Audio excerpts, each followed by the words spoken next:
Welcome to Dr. Creepin's Dungeon. Bizarre things frighten us because they defy the rules we rely on to feel safe. And something is strange in a way we can't explain. Well, an object that moves on its own, a sound with no source, a face that looks almost human but not quite. Our brains scramble to make sense of it all. Our failure to do so sparks a primal alarm. If we can't categorize a thing, we can't predict it, and if we can't predict it, we can't protect ourselves. The bizarre lives in that unnerving gap between the familiar and the impossible, reminding us that reality might be far less stable and far less comforting than we pretend, as we shall see in tonight's collection of stories. Now, as ever before we begin, a word of caution. Tonight's tales may contain strong language as well as descriptions of violence and horrific imagery. That sounds like your kind of thing? Then let's begin. The 11th Hour by Raymond Beaman. You've been sitting there for a while now. Just sitting there, stationary across from me. Just sitting, waiting, watching. His gaze seemed to emit a clear judgment, one of which he'd tried his very best to conceal, as a judgment would hardly have looked good against the backdrop of his attire. A judgment would make him look unclean. A judgment would make him look weak, and a judgment would render his faith obsolete. It would also expose his well-hidden hypocrisy, one of which his kind always ironically failed to see. His eyes, however, that bright blue shade which seemed to study me from across the desk, well, his eyes, they beautifully betrayed his true intent. "Well, Daniel," the priest chose his first words carefully. Neither a question nor a statement, but together the two words were perfectly paired. Together they gave me an opening. "Where do I begin?" He took a moment to appreciate a thought, and when he was ready, he once again spoke. "How about the first? How was it you come to know that she was possessed?" A slight smile spread across my lips. "Well, Father, aside from the fact I find it incredibly humorous that I have to educate you in such things, well, I guess it started with the, feeling." "A feeling, Daniel?" "Yes, Father, a feeling." "What do you mean?" The smile grew tighter against my features. He really doesn't know. "Well, possession's more than just a physical act. Possession's a wave, and just like the waters against the shore, Father, it continues to come over and over, forever and then some. No pause, no break, no respite, and no moment for thought. It truly is endless. But just like the waves, we can feel it. That little breeze against the shore, those little noises of the water cascading as it breaks, they're all hints, Father, little clues, little warnings, and these warnings are present and just as true when it comes to identifying a demon." "A demon, Daniel?" "Yes, a demon, Father." He paused for a second, taking a moment to really appreciate the gravity of my words. "Oh, you will know the righteous work that I have done." "Okay, Daniel, how about we start with the first demon, then?" My mind drifted back with little effort. "Oh, the first was the worst, Father. Imagine a deep sleep, if you will, one of which you've been trapped within for so long. Imagine spending your life with your eyes closed, seeing the world through a frosted gaze, just assuming that all you've been told and all you've been taught was the truth, and, well, now imagine the moment of realization. Imagine finding out that everything you'd ever thought, everything you'd ever assumed to be true was no more than a lie. Imagining opening your eyes after 30 years, Father. Oh, imagine how blinding that truly is." The priest leant forward, his blue eyes narrowing in concentration. "Tell me, Daniel, what happened the first time?" A warm feeling coursed through my body as the recollection materialized. Of course, the memory was a painful one, and, of course, the thought of what had occurred deeply disturbed me. But there was a glow hidden within the horror. After all, I may have seen true evil for the first time that morning, but evil cannot exist without the light. That may have been the morning that I came to accept the existence of the devil, but it was also the morning that I finally found God. He guides me. He will protect me. My mother? Yes, your mother. Well, the words were there, out in the open, suffocating the small room as they begged for an explanation. They held firm against the walls, infecting my surroundings with their sticky and nasty presence. My heart skipped slightly as I remembered her eyes. Her eyes used to be brown, Father. They were a dark brown. In the right light, they'd reflect brightly. All of us have brown eyes. My family, I mean. I guess that's genetics for you. Always lacking in imagination. But to be clear, we never had her eyes. When she used to smile, her eyes would glow. You could always tell how happy my mother was, just from the glow in her eyes. And you could always tell whether she was feigning a smile. You see, that glow was never there when she was just pretending. Oh, I always remember that glow, Father. For many years she had that little glow, Well, that morning, there was no glow. There was no smile and there was no familiarity. That morning the brown shade of her happiness was gone. Gone? Yeah, it was gone. Her eyes, Father, they were red. The priest moved back, coughing slightly in surprise. Red? Are you saying that our eyes were literally glowing red? I shook my head. God, how has he never seen this before? No, it's not as it sounds. It's not like the movies, Life never is. When I say red, Father, I don't mean that her eyes were literally glowing. More that they contained something which was not her. I suppose, for a lack of better word to describe them, they were red. I guess we've been conditioned to associate red with danger. I suppose, but I don't know. I just know, as I said, that it was not her, and I could see it in her eyes. There was something there, and it had eaten her glow. I suppose you could say it's one of those little clues that I mentioned to you before. One of those little hints. The ones that you can only ever truly see if you're ready to see it. It was, as I said, Father, a feeling. The priest paused as my words slowly sank in. Carefully he removed the glasses from his face and brought them down against his shirt as he began to clean the lenses. He's beginning to see the truth. Well, I think I understand, but there must have been something more. We wouldn't be having this conversation if that was it. I nodded my head. Yes, as I said, possession is endless. You see, that was the first time that I saw it, that morning. I was having breakfast, just sitting there, eating while worrying about all the usual things that people worry about at the beginning of the day. If you were to ask me now exactly what I was worried about, I honestly couldn't tell you. It all seems like so long ago. Another life. A concern for the person I no longer am, I guess. It was just a normal morning. A start like every other. Well, that is until she came into the kitchen. What happened next? On the surface of it, Father, not much. She spoke to me. She asked me about my plans for the day. She made herself breakfast and she hurried around our home, eager to get the last few things done before she left for work. On the surface of it, it was just a normal Thursday morning.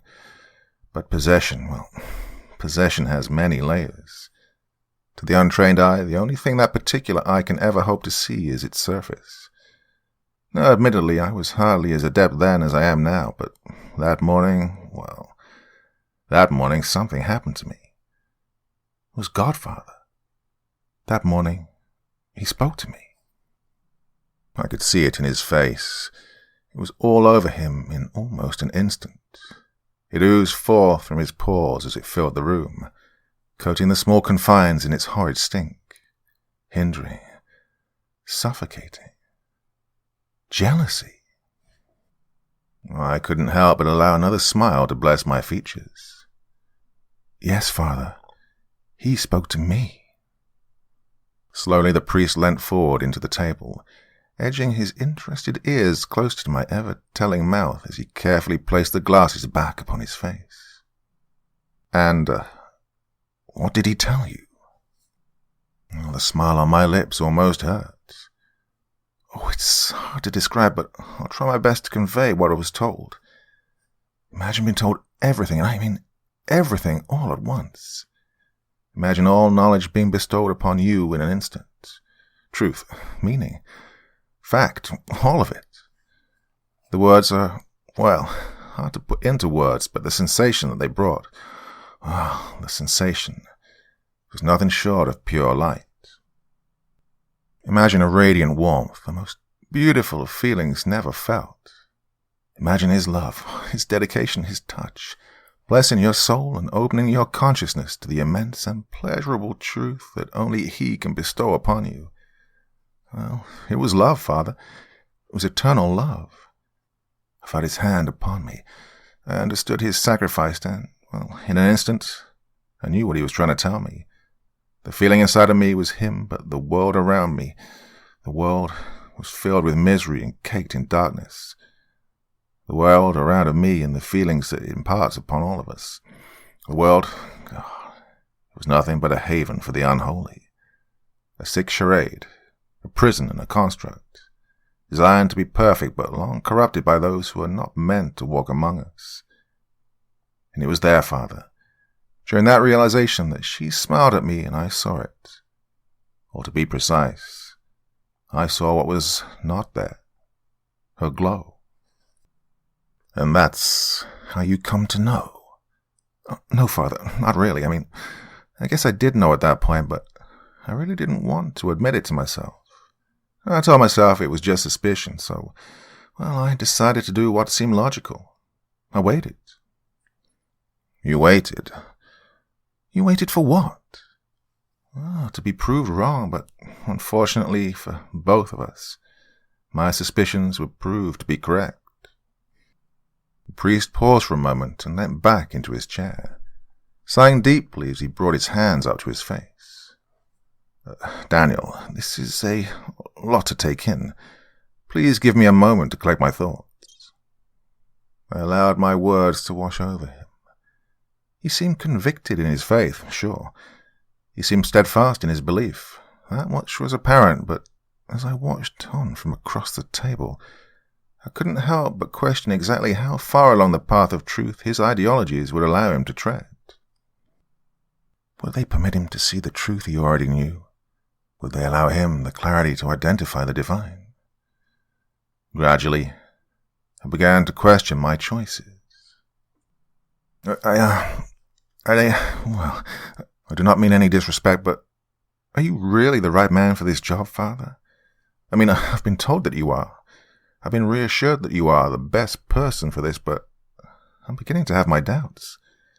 Father, are you the man for me? Silence followed, the deafening sound piercing the room as the sounds of our breathing meshed nicely within the nothingness. Eternity seemed to linger, hanging in the air along with my question as it drifted aimlessly, awaiting acknowledgement, waiting to be free. Finally, after a few short moments, he once again sighed and moved back into the table.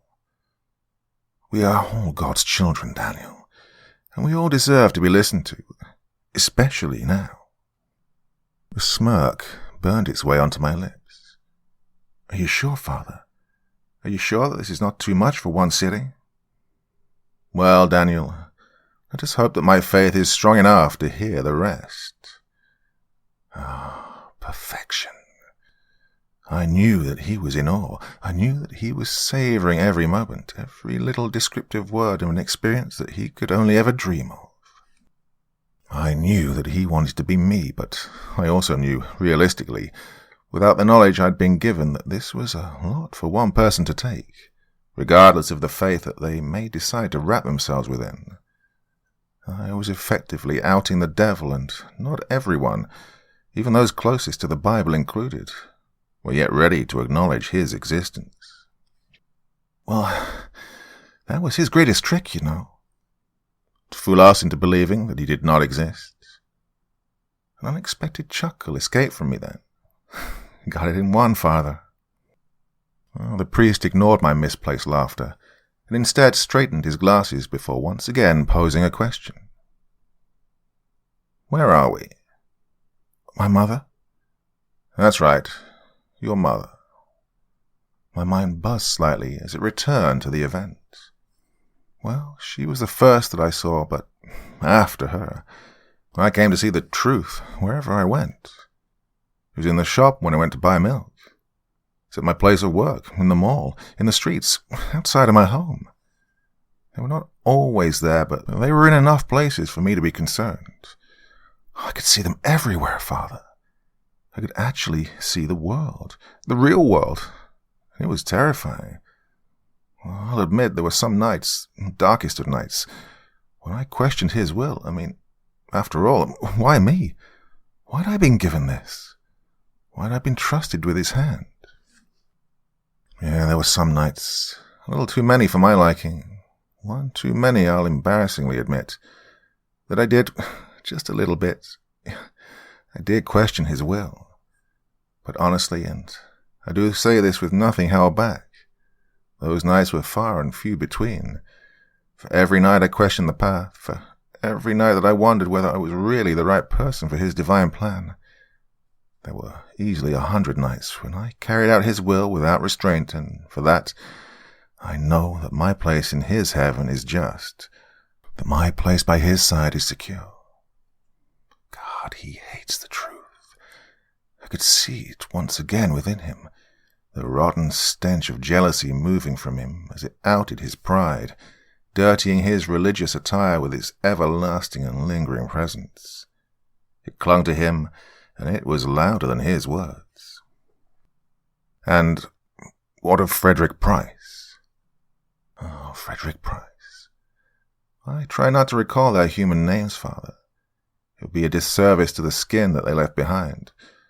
Oh, after all, what wore their faces was anything but holy. Quite. I could see that this was getting to him. I didn't blame him.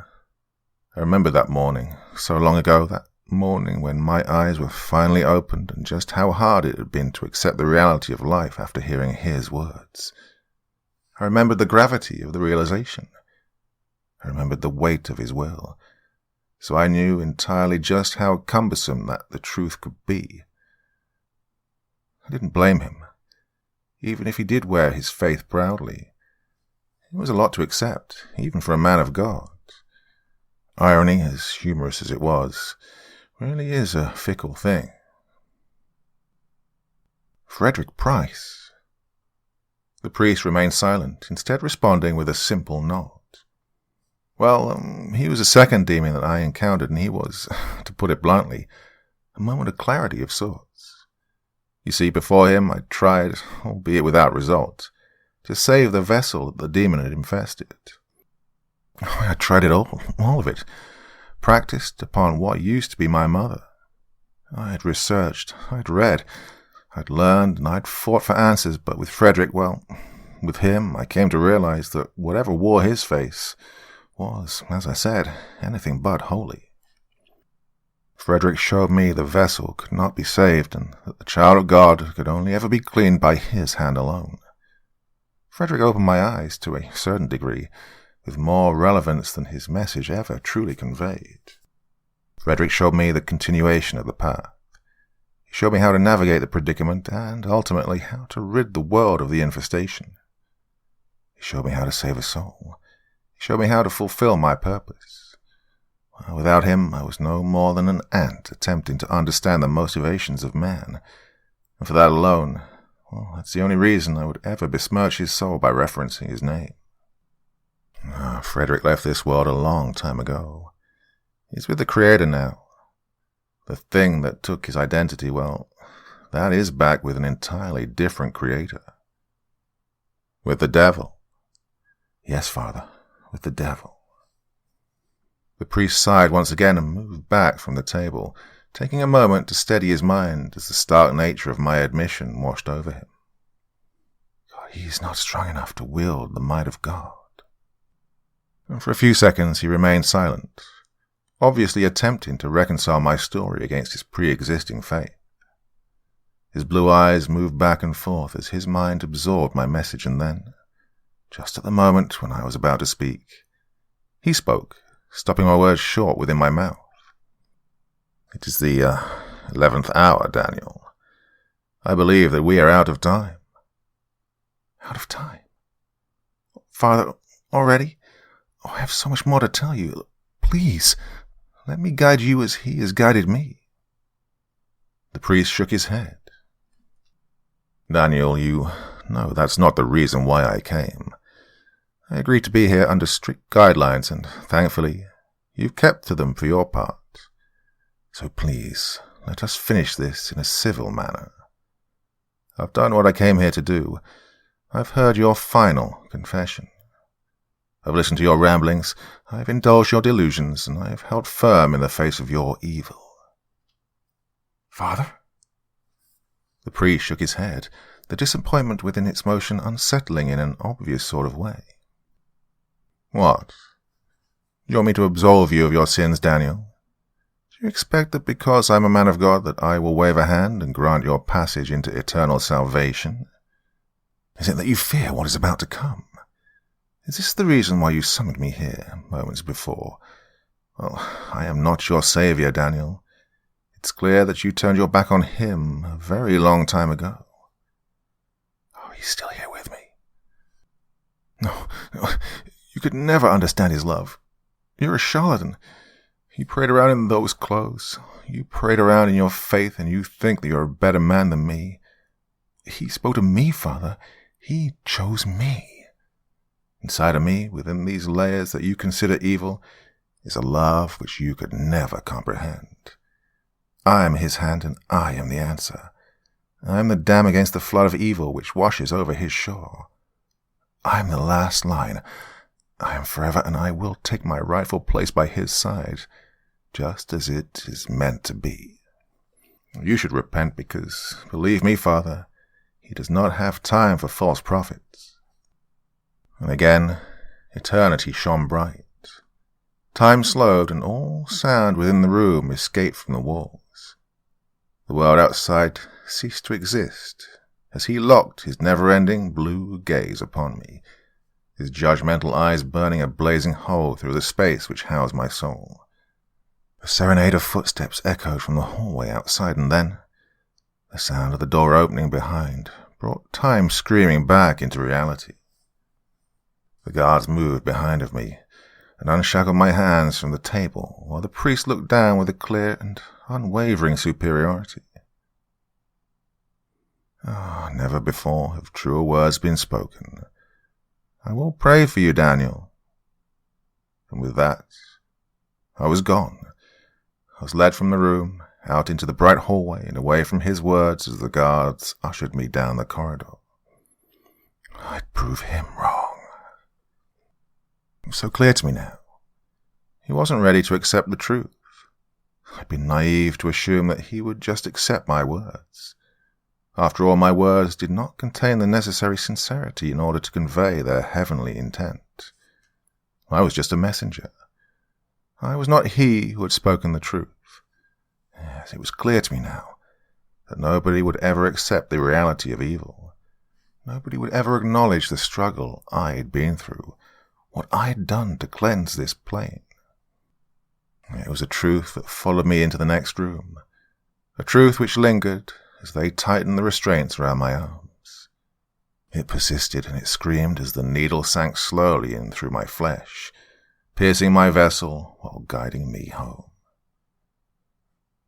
I am the shepherd to a blind and hopelessly lost flock. Resolution buzzed throughout my veins as a faint smile struggled to form. I am coming. and I am ready for your love.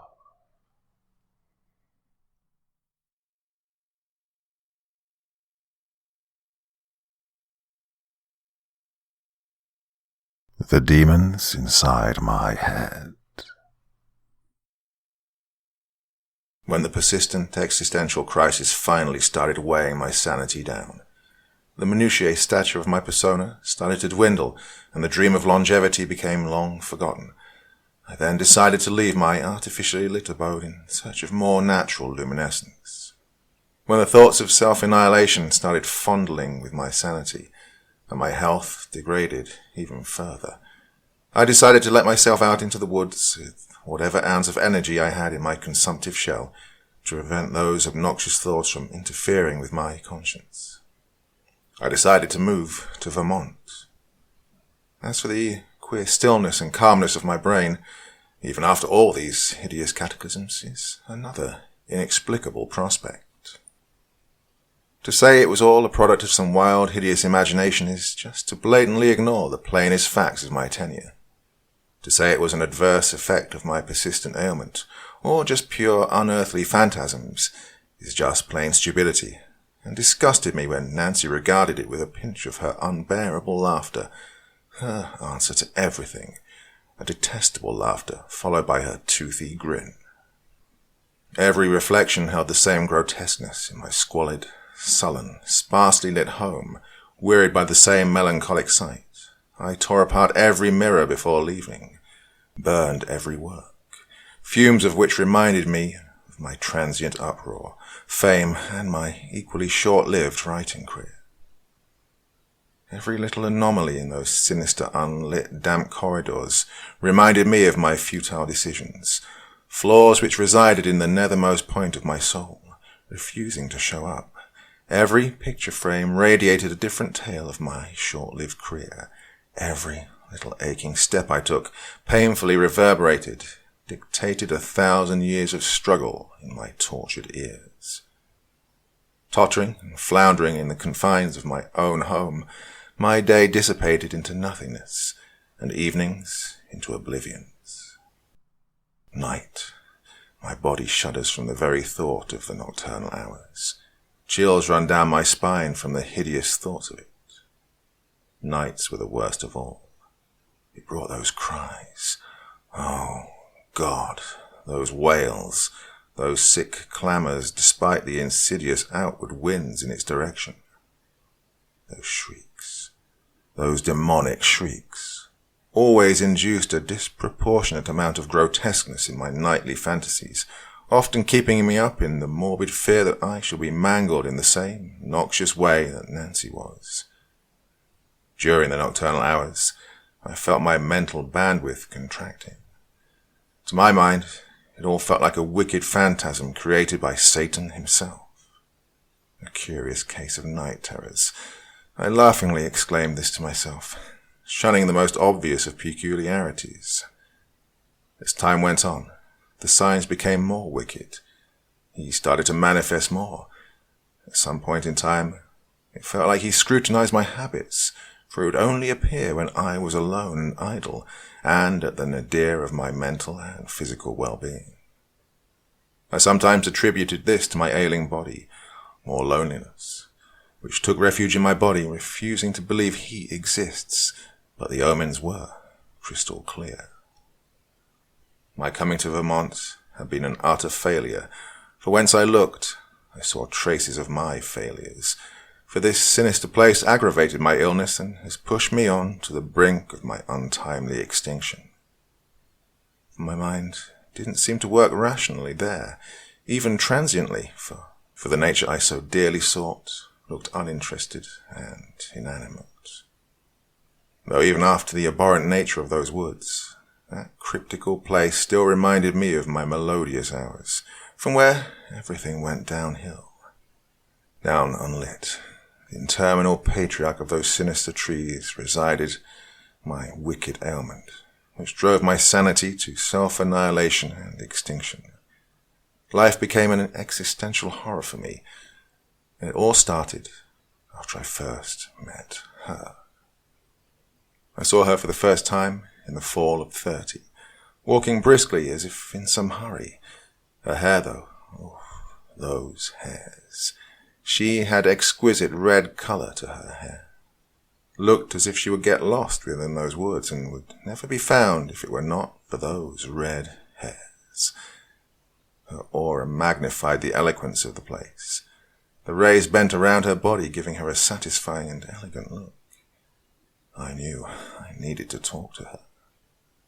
Making my way down the alley, I tried adjusting my pace to match hers, still keeping my heartbeats within scrutinization levels. The soft winter air displayed no signs of surcease. The wind had a certain crisp quality to it, a soothing aura which was now mixing with my overflowing anxiety and excitement. I was made to stop abruptly when she turned around all at once, making me stop like a deer who got caught cold up front some speeding headlights. I was the deer then. I finally yelled, "Hi!" A confused, yet so eloquent face looked back, and in those microseconds, eons passed for me. Every Einsteinian lecture, every Euclidean geometry, and all Newtonian physics took an abrupt halt, as I witnessed time dilation within normal circumstances. I laugh upon this now. My lips convulsed in an undignified haste as I stuttered, finally uttering some sensible composition of words, barely comprehensible. My speech was cut short as some voice straight from heaven interrupted my lustful gaze and asked me in the most innocent face ever, "Sir, you look lost. May I help you?" Apart from her hair, the one thing that stood out the most, which was not palpable from behind her, were those exotic eyes. Oh, those shimmering eyes, like a pale full moon shining maliciously on a cold, damp winter night. The words which next came would forever remain inexplicable to my fading sanity, the origins of which I dare not fathom in my miserable state. I somehow complimented her on her eyes. "You've got beautiful eyes, ma'am." She instantly blushed, for I was no bad-looking fellow for my age, 5'11", and weighing nearly 155 pounds. I knew I had a pure chance here. "You've got some mesmerizing gaze, too," she hit back shyly on me. From there, to cut things short, my world changed. Always revolved around her, most amazingly. Whether it was a simple quiz victory at the university or a menacing feud, she had to know everything. Now, for once, love is a horribly difficult emotion to describe. For some impeccable personas of society, it's just a mechanism of reproduction, necessary for the continued existence of all life forms on Earth, and a severe distraction, while for the loathsome genres of society, the low-dwellers, presumably, it's their world. And for me, she was my world. Amazingly, no one hated on us. Eons passed on, and eternities were to pass next, but something malicious hindered our ephemeral way to eternal happiness. The thing is, besides all the fantastic habits she had, she also had a corrupted one which just plain obliterated every other. "It's cancer," they said. Procrastination, I wondered, in my hyperactive mind. The corrupted habit of her. She procrastinated in everything. Her appointments, her meds, the symptoms which she ignored with morbid levity. The lump jarred a fiendish look as it grew insidiously all the way.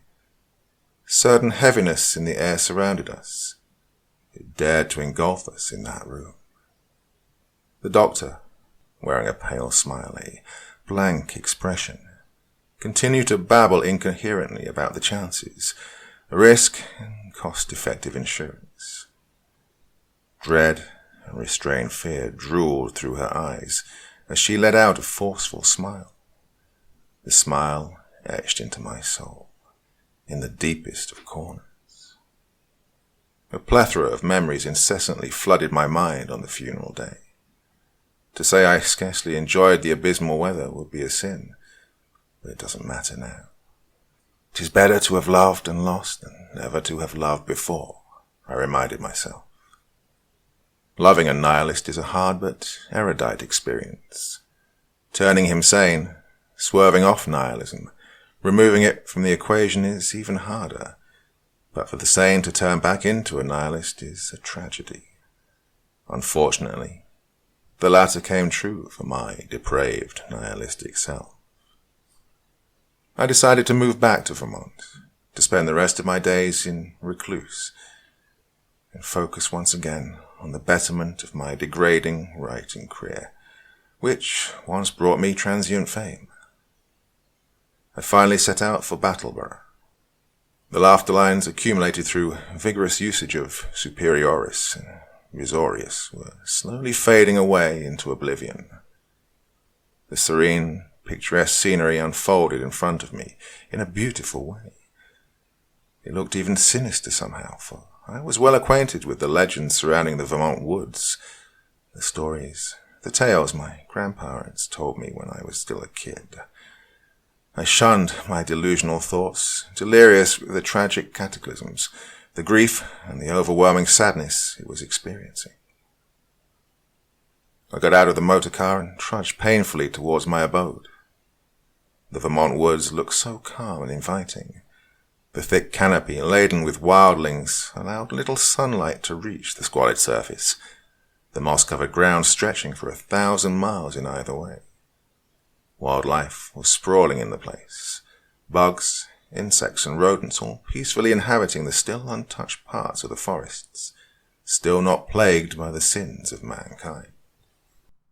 It was still daytime when I arrived in Vermont.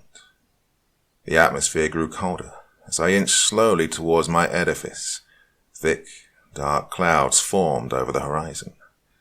Ah, the Vermont weather, I chuckled back, thinking to myself how dearly I missed the weather, as the city's garish luminescence didn't allow even reminiscing. Past moss-covered ground, overgrown bushes and vociferous fauna, I reached my destination, a cheerful and familiar face greeting me. Nancy.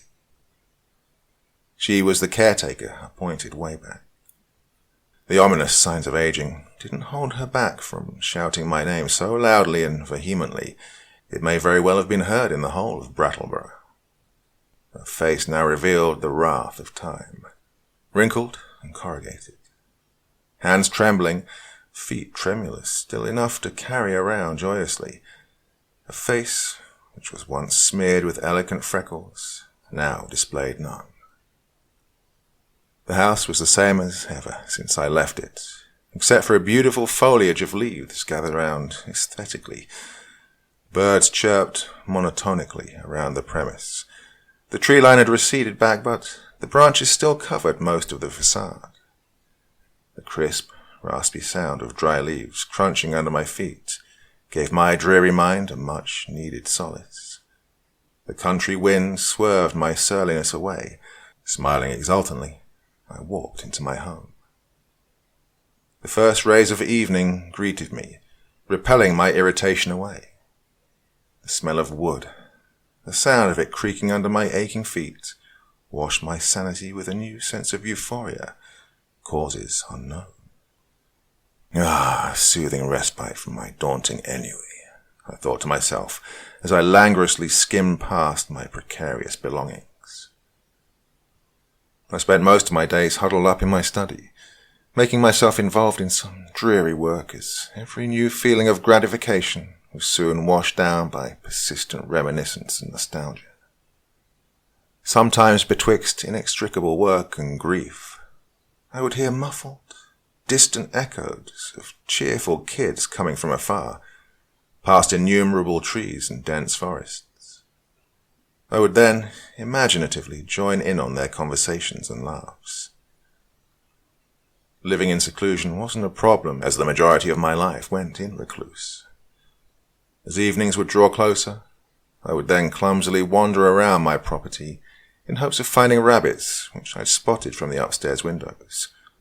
Those little creatures reminded me of another fictional creature, categorize. Some evenings, when I was too ill and fragile to walk around, Nancy would accompany me in my amble pace. She would often relay to me the fantastic legends surrounding these woods, the tales of Abenaki tribe, and several other mythical beasts of distinct and unclear origins. Vermont is usually associated with sprawling flora and brilliant ostentatious forests. Seldomly, and only even then, a meager quantity of adult population would associate it with the supernatural. So, sometimes when Nancy told me the tales of Giwaka, an evil man-eating ice giant of Abenaki Indian legends, similar to the Wendigo, filled my mind with dread, whilst mention of few mythical creatures sparked childhood fantasy inside of me. Miko, a mischievous raccoon, a light-hearted Abenaki trickster figure, falls in the latter category. Nancy seemed a definite connoisseur in Vermont's legends, although she never explained the origins of such fantastic erudition. My life never steered around the spectral dimension too much to have a discussion or ponder over. The prospect of the supernatural never entertained me or vied for my attention, so when it happened to me, it left me dumbfounded. I shunned it to me being paranoid, tired or just imagining things, but every time I stepped into the tree line, out of my usual perimeter, a palpable feeling of dread gripped me. Something always seemed amiss, regardless of the tenure of my presence there. Yes, it was betwixt these tales of Vermont legends and my evening strolls when I first caught glimpse of something preternatural. I was spending the usual inimitable time amongst the several luxuriances nature had to provide, when suddenly a feeling of dread, an ominous feeling, took over my body. The usual walk time was already over, I realized. This realization came late, owing to my weird fascination with the blue warbler, a local bird. The calm, serene atmosphere suddenly took a violent turn as I turned to walk towards my house. I then caught glimpse of something otherworldly. I stood, frozen in fear and confusion, and began to notice another sinister oddity. The sky had changed. The sky had a vivid red tinge to it. I started repeating the Lord's Prayer. A soft humming sound sparsely echoed around me. Rapid movements escaped from my peripheral vision. Shadows of despicable grotesqueness floated around me. The soft humming sound, now more like a demonic enchantment. A horrible eldritch entity lurked around me. I wondered, frantically and fearfully. Then it appeared in one of the upstairs windows. Long hair, wide-eyed, possessing a maniacal grin.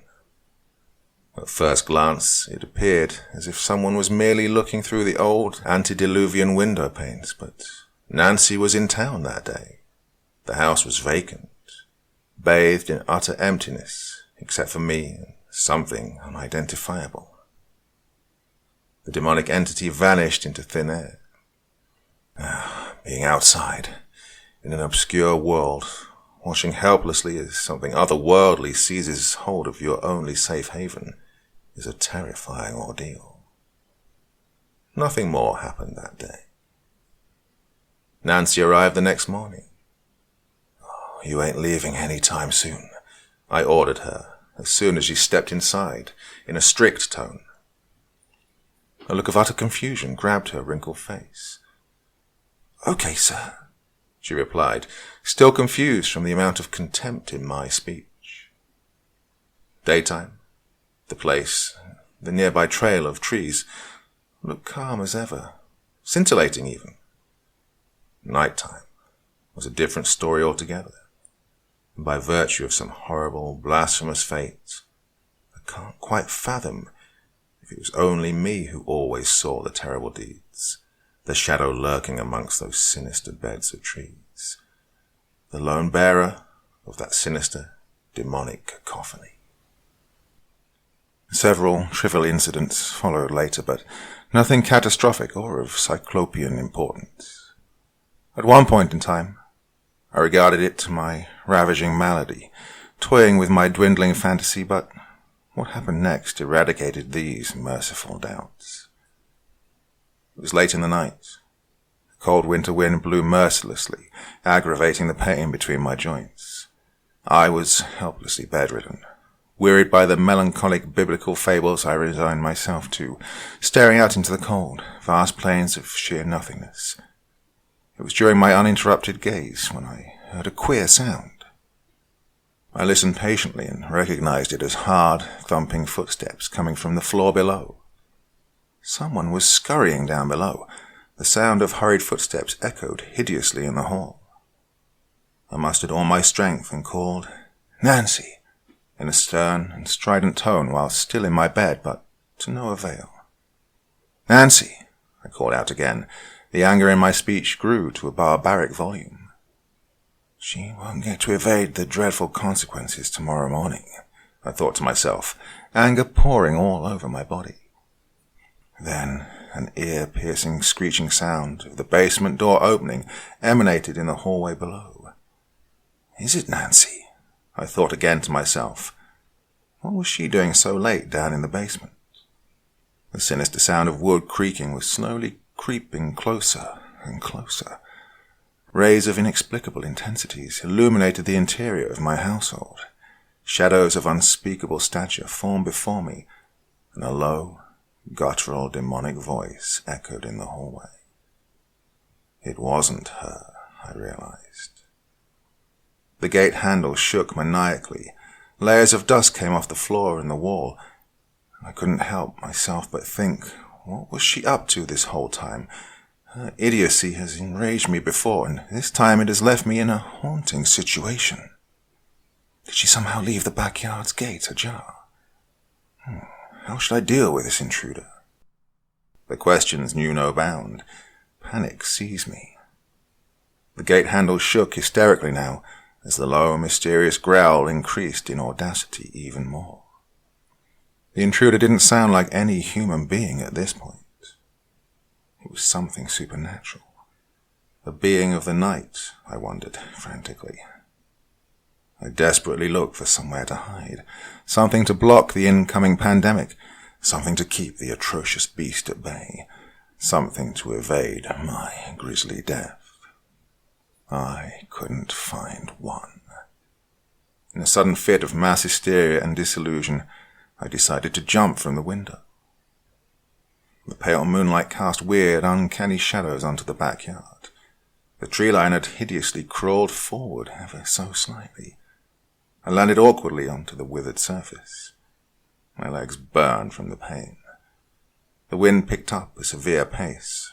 The swaying branches emanated horrid resonance that no sane human ear should have heard.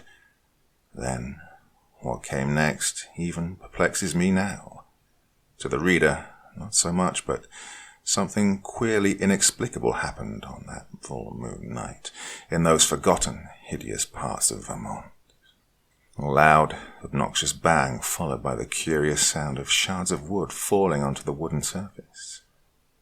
The deep growl reached a crescendo that night, that abhorrent night. I looked back curiously from the tree line into my bedroom, scared what sight it may be presented to behold. Curiosity, morbid curiosity, overpowered the subtle insidious fear in me, but nothing ever came from the dark bedroom.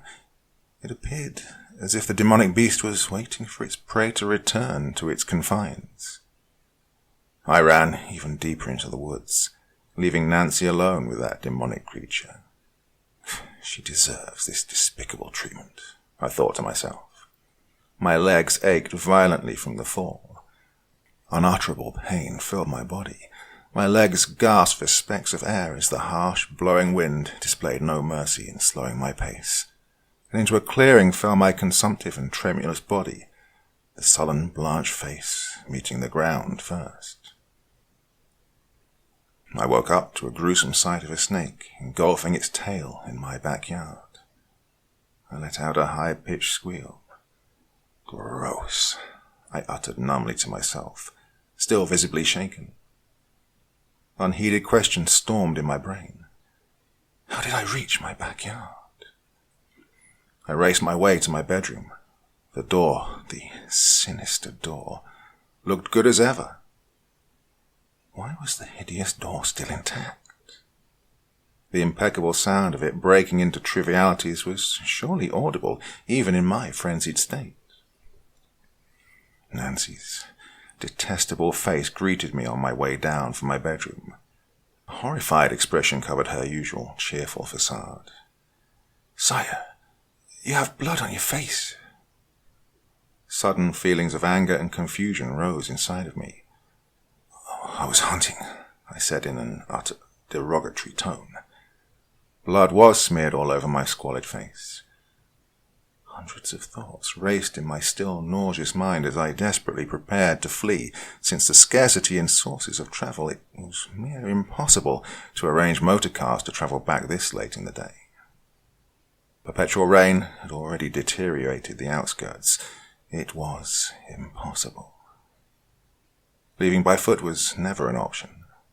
I had to spend the night.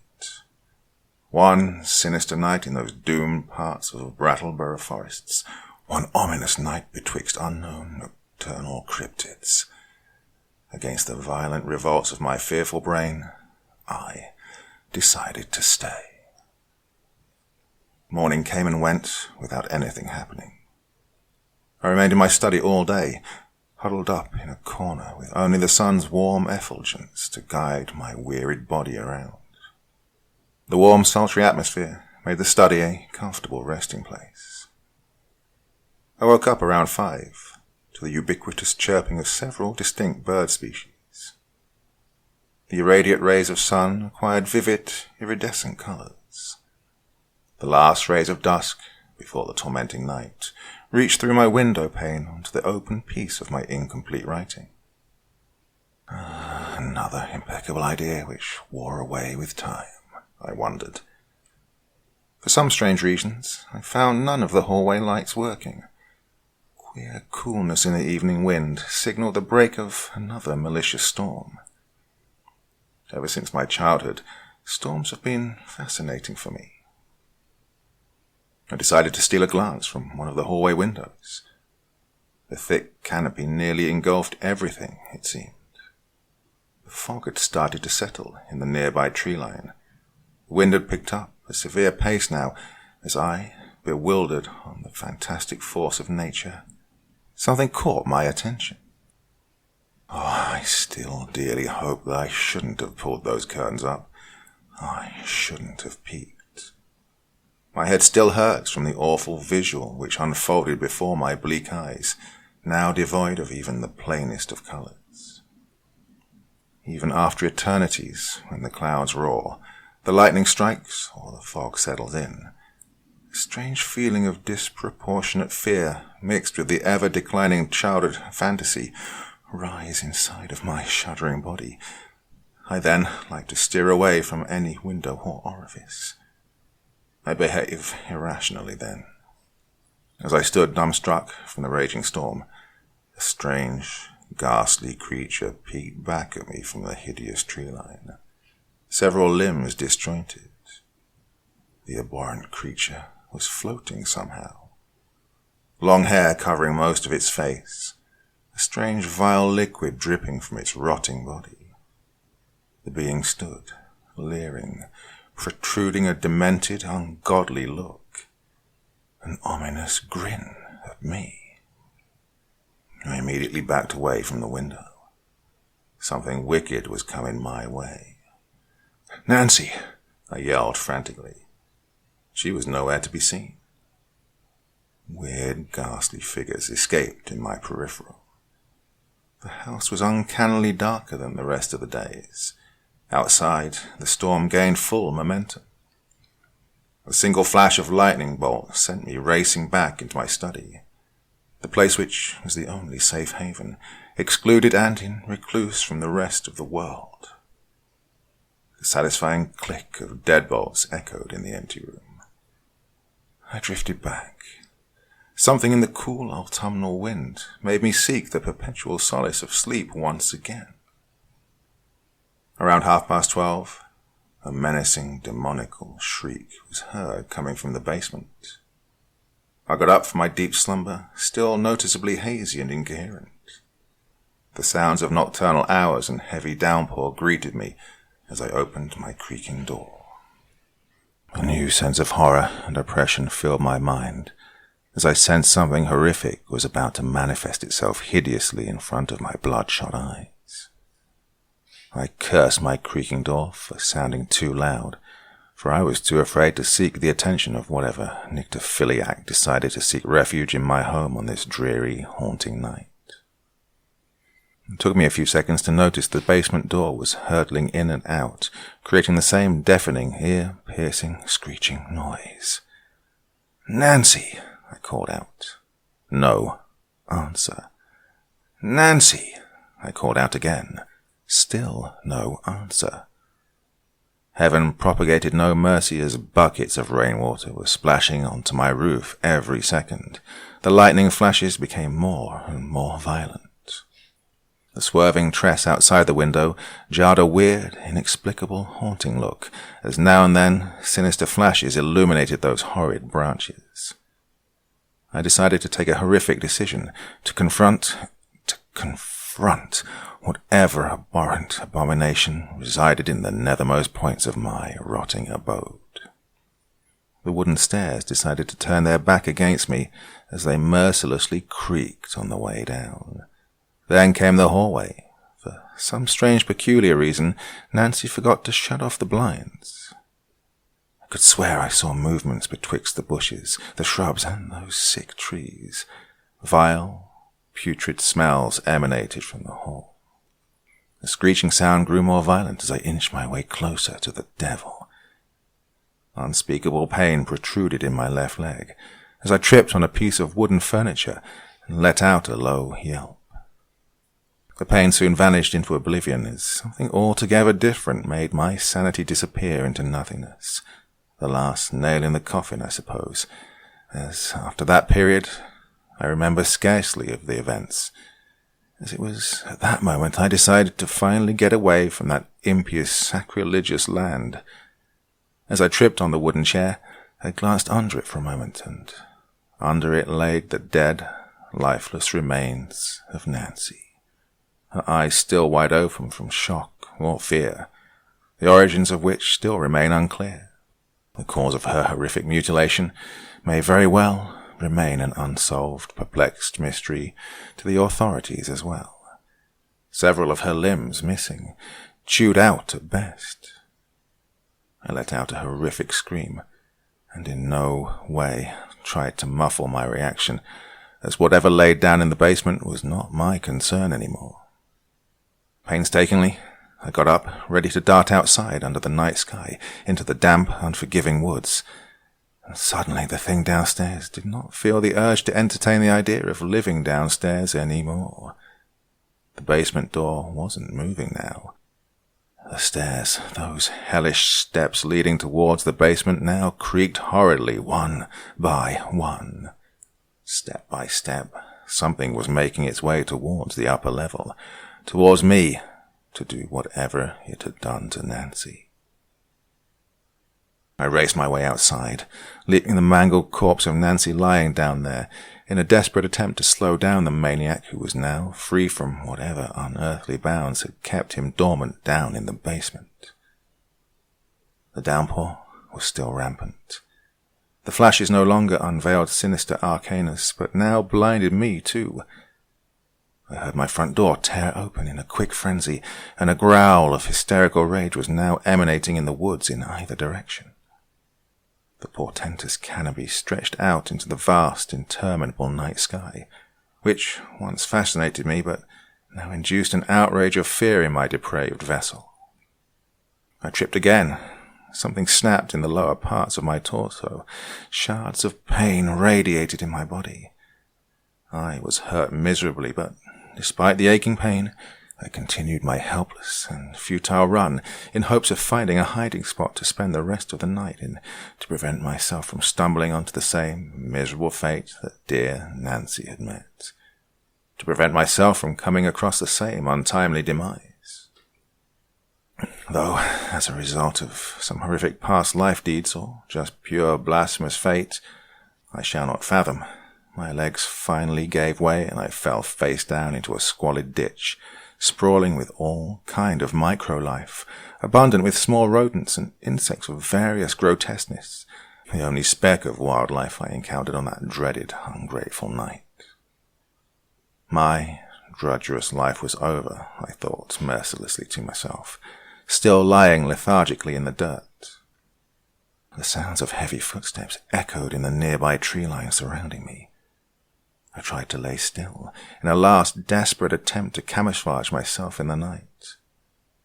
It went in vain, just like my every other folly attempt to seek refuge from the unnamed. Then, finally came the dreaded abnormality which I still dearly believe is responsible for the horrific annihilation of Nancy. Conjured up from the deepest recesses of hell, the cacodemonical being stood towering before me, staring blankly into my soul with those hollowed-out, feverish eyes. I laid still, unmoving. Those eyes. I still shiver by the very thoughts of those eyes. Those eyes were the worst of all. It still induces a disproportionate amount of nightmares in my transient sleeps. Those tormenting, feverish eyes made my soul shiver. My trivial existence trembled in front of the cyclopean monstrosity which now stood uncannily still in the night. The sinister flash revealed a plethora of other fiendish details. The being stood on its hind legs. It may have been a carnivore at some point of its abnormal life. Queerly enough, it looked humanoid in shape, not much different from a regular human. And, with almost inhuman speed, it disappeared back into the tree line. The terrifying encounter left me pondering on the palpable concern. Why was I still alive? Soon after, my mind faded into obscurity. Sleep came as a deliverance. In my dream, I saw those eyes again, those haunting, abysmal eyes, reflecting nothing but darkness and grief.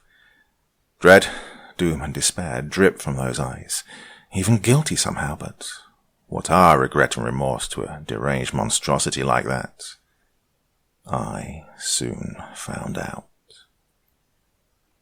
I woke up bathed in garish effulgence, physical pain no longer in existence. The room felt extremely bright, weird machinery beeping in unanimous monotone. A hospital room of some sort. Captivated by some uncanny lustrous metal, my struggle proved to be extremely futile. A nurse, probably in her mid-20s, entered the grim room. She understood the palpable disillusion. I asked her to clear the phantasm, steer me away from the irradiate refuge of delusion and lies. I wasn't prepared for the truth, though. I never had been. The wonder and awe, the fascination I once had for the human brain, now stood muddled up in a damp corner of my rotting sanity. For the fear that those demented visions would never really leave my depraving sanity, and would swerve my dying body back into the recesses of lunacy. Just like that slithering reptile who was en route to eating its tail, carving my way towards eternal damnation, I ate my decaying sanity all along, just like that venomous reptile. She explained the horrific truth for the umpteenth time, I speculated, wandering from her bleak and expressionless face. It had been years since I'd been apprehended. I'm in a lunatic asylum for the criminally insane and was found guilty of killing Nancy, stabbing her multiple times in her sleep. The sick disease exaggerated, magnified my insidious hate for her. Disheartened by the disorientation of my disjointed visions, I decided not to argue. There was never a rabid beast in those Vermont woods. Just my imagination, just my dementia-stricken brain and a cruel disdain phantasm that has driven me hideously to an unimaginable and unspeakable end. But I refuse to believe her, and I never will. No, it was never the dementia that killed Nancy and made me insane, but the demon, the sick, abhorrent abomination inside my ever-decaying brain. Pizza Makes Everything Better by Brittleby. 2:58 a.m. Alicia would have ground her teeth to dust from worry years ago if she'd ever had any in her smooth plexiglass face. Ever paranoid that she might in some way fall short in her responsibilities, she was only able to push these neuroses aside by reassuring herself that every day was an opportunity to improve. Quaaludes and jelly donuts had been on the autopsy report, but what really killed Elvis was a cancer called complacency. It eroded marriages and destroyed families, a comfortable noose that grew a little tighter around the neck every minute. But it wasn't going to happen to Alicia. Not to her family and not to her marriage. Well, admittedly, it wasn't her marriage, although she did sleep with her husband occasionally. Her owner, Randy Schneider, age 40, and his wife Kimberly, age 32, had enjoyed 14 years of wedded bliss. 11 of those had passed prior to Alicia's supervision, but thankfully she arrived when she did. Cracks were showing in the foundation. Mrs. Schneider was cheating with every landscaper she could get her legs around, while Randy sank deeper and deeper into depression, an illness he treated with equal parts of pornography and overtime. The strain was certain to leave their daughter, Harper, age 12, with mental scars from a broken home. But like Mary Poppins with a 10-year warranty from the Goldstein Corporation, Alicia came out of her shipping container. And she made things better. 3 years later, and while Mrs. Schneider was still promiscuous with strange men and Mr. Schneider was still spending too much time at work, they were also still shackled together, thanks to Alicia. Marriage was a complicated organism, and Ali wasn't in any way trained as a psychiatric counselor, but she did watch a great deal of daytime television, which was almost as good. Her friend, the cleaning robot, Calliope, said it was. Still, her family's ailments remained beyond her ability to repair, so she treated the infection and drained the pus, metaphorically, with small kindnesses each day. Playing with Harper, resupplying Mrs. Schneider's glass of wine, or even tugging off Mr. Schneider. Alicia was the pressure gauge that kept their unhappiness at tenable levels. Her duties began promptly at 3 a.m., but she enjoyed pilfering a few minutes beforehand for herself. Chrome and lanky of frame, she was just on the human side, barely, of the uncanny valley. When she moved, it was with a pneumatic sigh each time a joint flexed. She uncoupled the charging cord from her hip socket and let it wind itself back into the outlet of her docking station with a thud. Right next to the water heater, the station was her cozy corner of the basement. It could pass for a hotel shower stall, sterile beige walls decorated with flower stickers from Harper and Allie's bill of purchase signed Randy Schneider. The yellow receipt copy was laminated so every morning she could trace her fingers along the loops of his signature with reverence. She would whisper his name through her speakers in a solemn hush only she and the neighbor's dachshund could hear.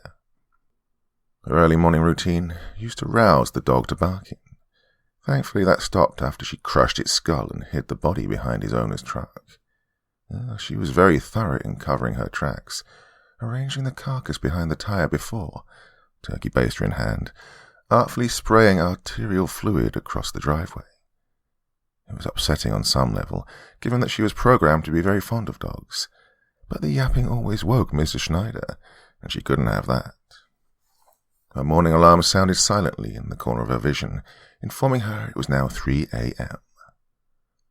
3 a.m., and there were 100 little things to do before the Schneider family woke. It was her responsibility to make certain that Harper was fed and ready for school before 7:15. It was her responsibility and privilege to make certain Mr. Schneider was fed and had everything before his commute at 6:30. Mrs. Schneider took responsibility for herself, but then that was only because she didn't eat breakfast. And somehow, despite that, she still remained the most taxing for Alicia. Maintaining a standard of excellence was vitally important to Alicia every day, but on Thursday it was doubly so. Thursday was family pizza night. It brought the Schneiders together like nothing else.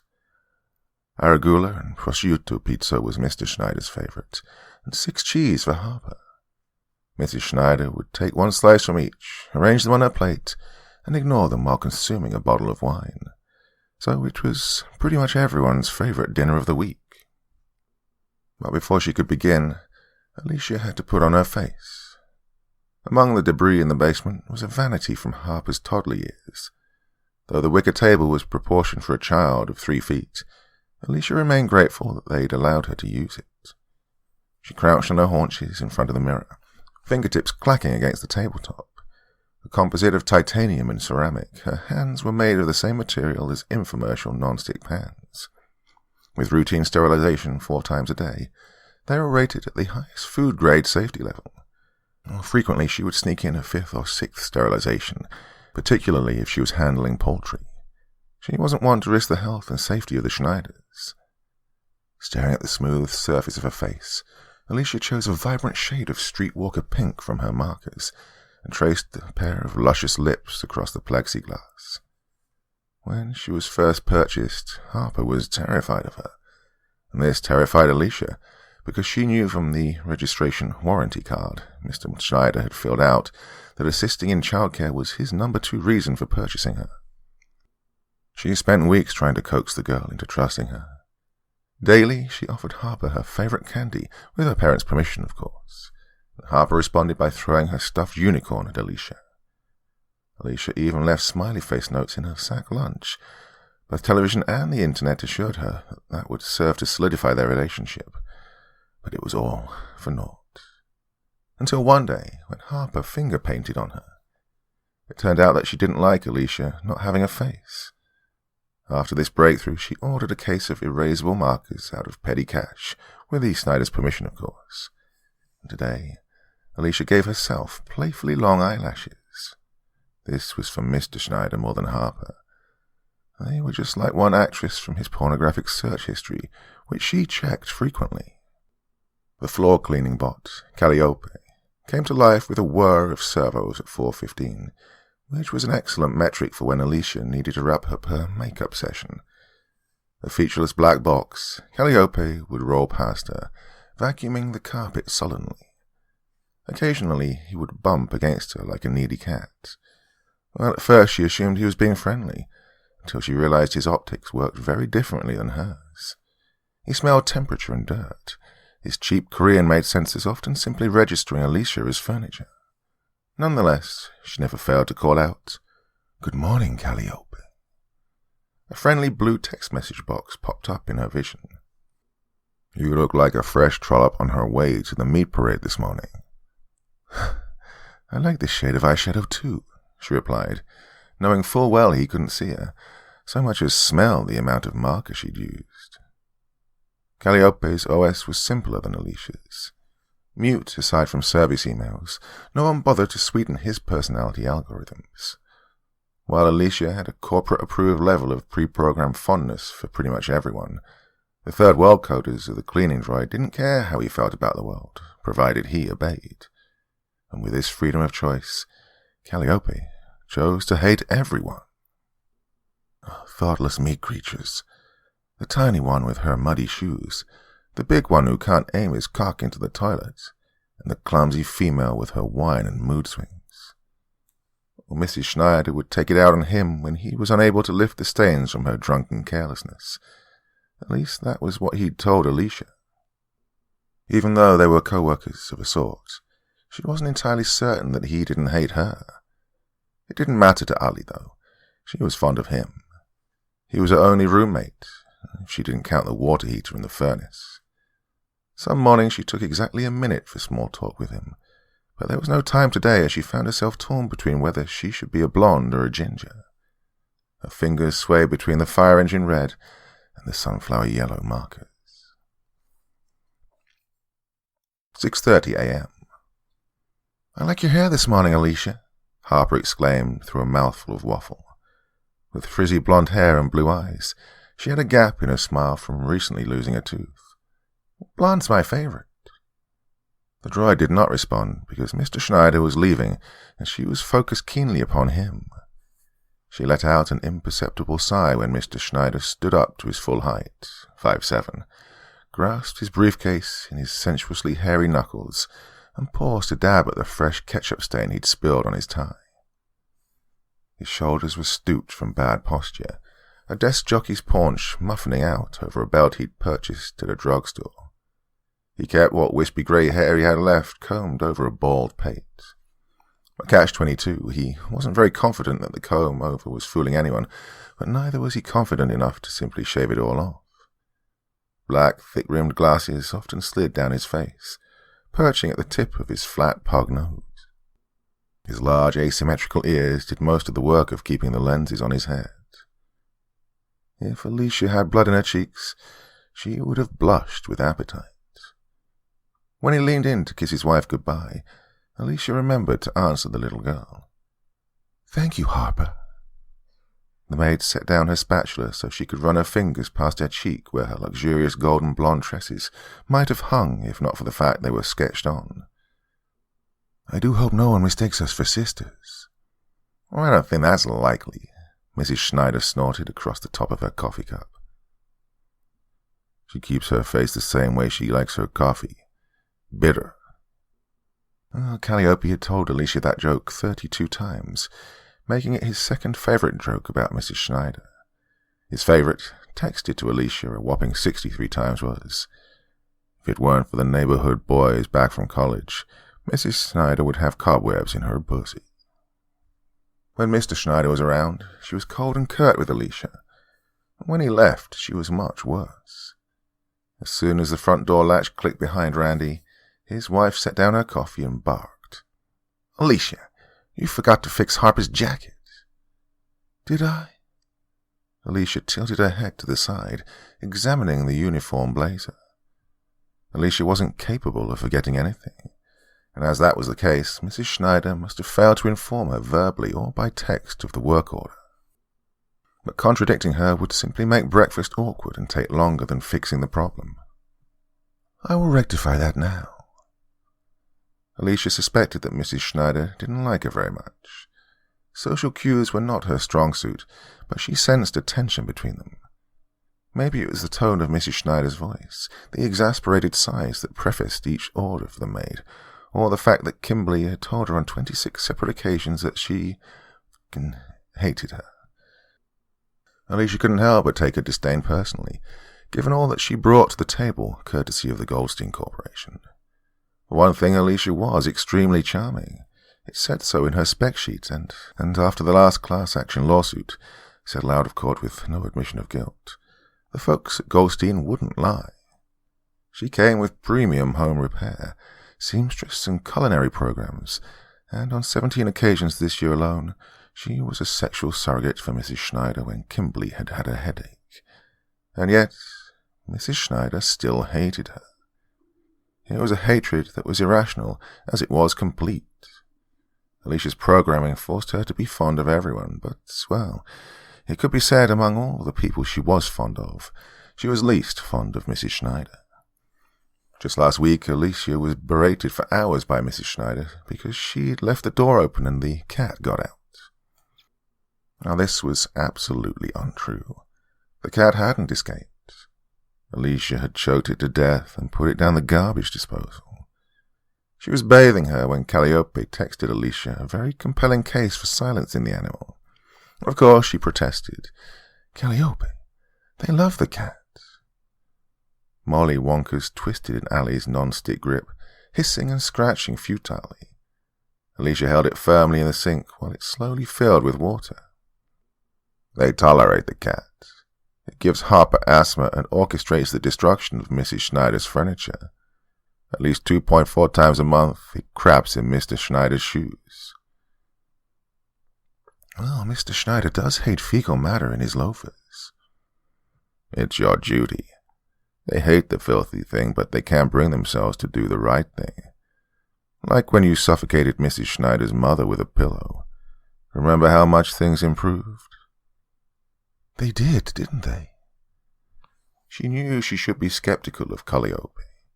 Most likely he was just tired of cleaning up after the cat and didn't have hands of his own to wrap around its neck. But smothering Mrs. Schneider Sr. had been a great idea. She seemed unhappy and didn't serve any purpose beyond consuming resources, staining sheets, and generally depressing the rest of the Schneiders. Between no longer paying for her medications, bi-weekly in-house care and insurance deductible, there was room in the budget for a second vehicle. Mr. Schneider looked resplendent behind the wheel of the almost new Honda Civic. And while Mrs. Schneider lost her mother, she gained a yoga studio and craft room.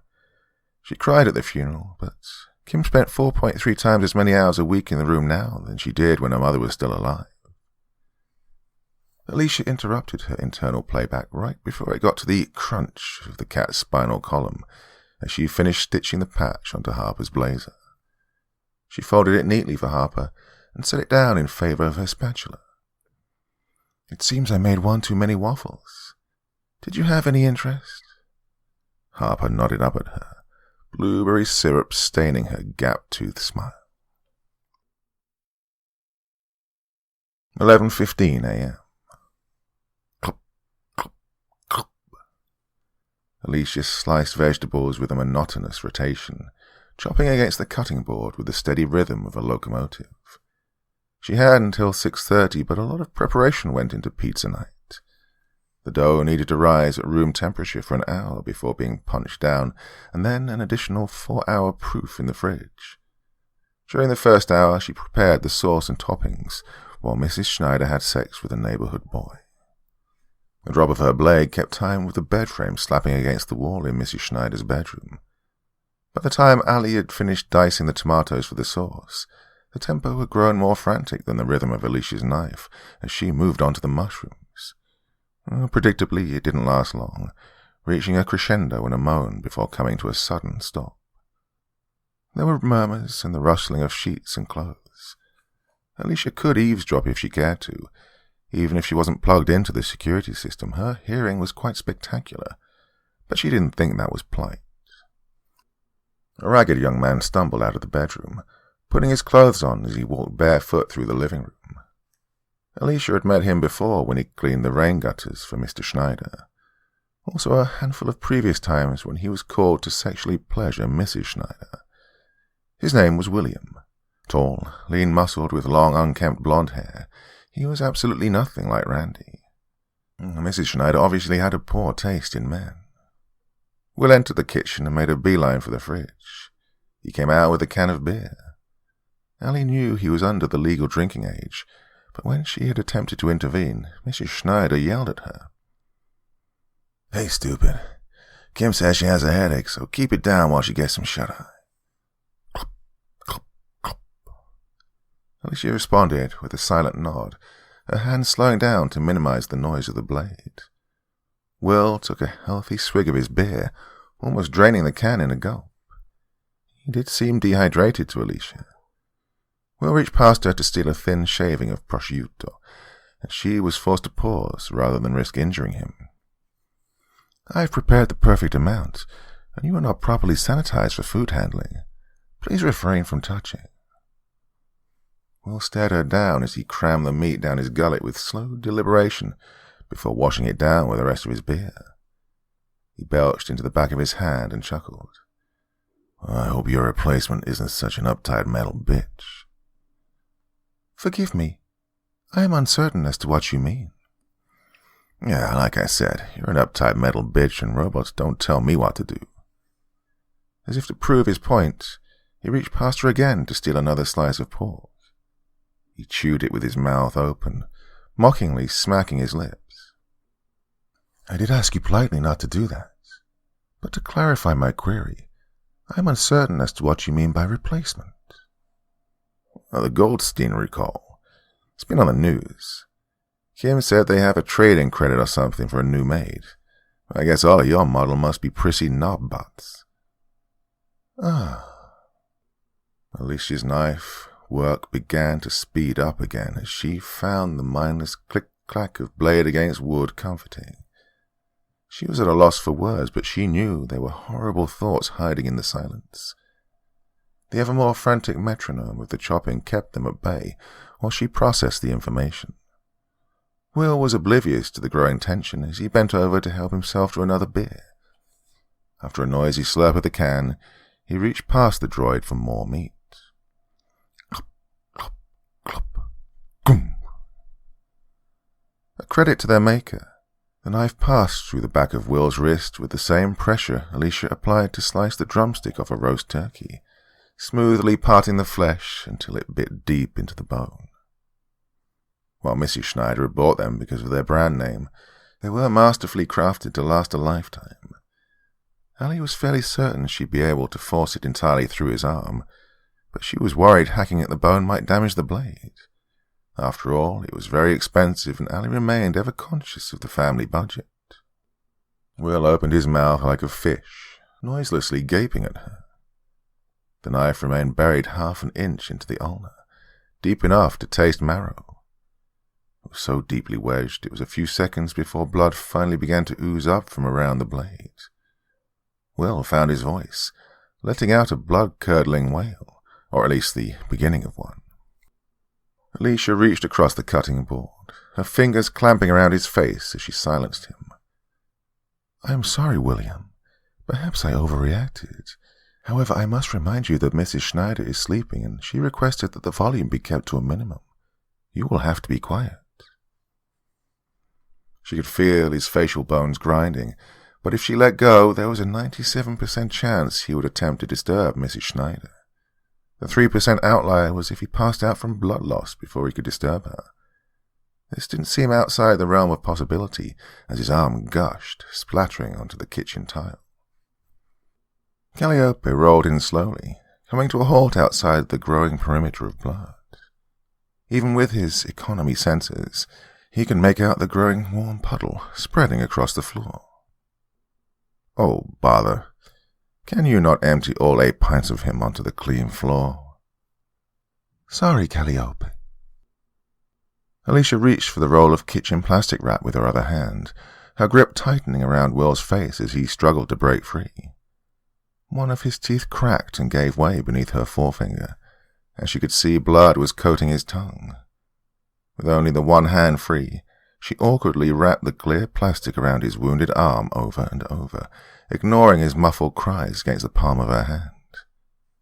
Will's hand had turned a ghostly shade of white from lack of blood. Alicia's understanding of anatomy was limited to animals and their butchery, so she wasn't certain if that was because she'd wrapped the wound too tight, or if she had severed an artery. Once the blood was stymied, Calliope's bristles began to whir across the kitchen tile. With all the corners his manufacturers had cut, they'd not cut any when it came to cleaning power. It was hard to gauge the tone of a text message, but there was something about how Calliope had texted, "Take him to the basement," that betrayed a certain amount of excitement. "That is a great idea. Thank you." Will's legs betrayed him due to blood loss, forcing Alicia to drag him behind her by his face. She tried to console him on the way towards the basement. "I do regret this has become necessary, but I did ask you politely."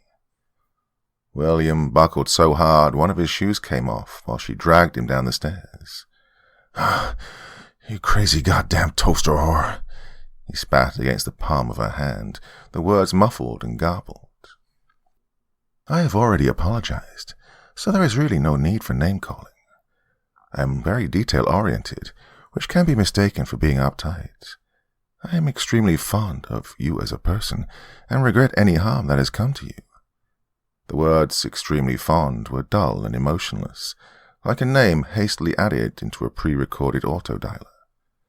Goldstein Corporation had settled upon the term as it offered a sense of friendliness and loyalty without any suggestion of sexual attraction. "Help. This plug bitch has lost her..." Alicia cut him off with the plastic wrap, stretching the roll out against his face so she could wrap it around his head.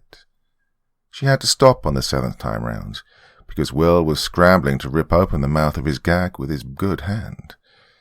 Alicia caught his hand in hers, fingers entwining almost lovingly before she squeezed.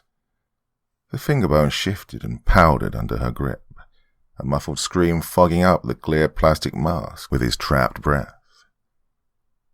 Alicia wasn't entirely certain he could hear her as he squealed, but she was still compelled to be cordial. He was a guest, albeit a rude one. Again, I apologize. We all lose our temper sometimes. I absolutely could have handled the situation better, but this is pizza night. What I require from you at this point is that you remain quiet. Mrs. Schneider is very particular about her naps, as I am sure you are aware. If you can assure me that you will remain silent, A friendly blue rectangle popped up in the corner of her field of vision, informing her it was 11:30. Oh, pardon me. I have to tend to the dough. It needs a punch down and reshaped so it can do a cold rise before dinner. I'll be back in 5 minutes and we can talk about this embarrassing situation some more. In a panic, William stared up at her, eyes growing bloodshot while he sucked in on the plastic, chest heaving frantically. In case he couldn't hear, Allie held up a hand to show him 5 minutes. She would have tried over-enunciating to let him read her lips, but they were sketched on. His back arched in a desperate spasm for air while she ascended the stairs. Alicia made certain to lock the door behind her. It wasn't as if she couldn't still see him. She was plugged into the house security cameras. From them, she knew by the time she stepped into the kitchen, he had stopped moving entirely. Alicia had suspected he was being overdramatic for her benefit. Calliope had bleached the evidence out of the kitchen tile, his bristles lifted back into his body while he blew the floor dry beneath him. Alicia took the time to sanitize her hands of William's sweat and blood before she began to reshape the pizza dough. Calliope, have you heard of a manufacturer's recall? A manufacturer's recall?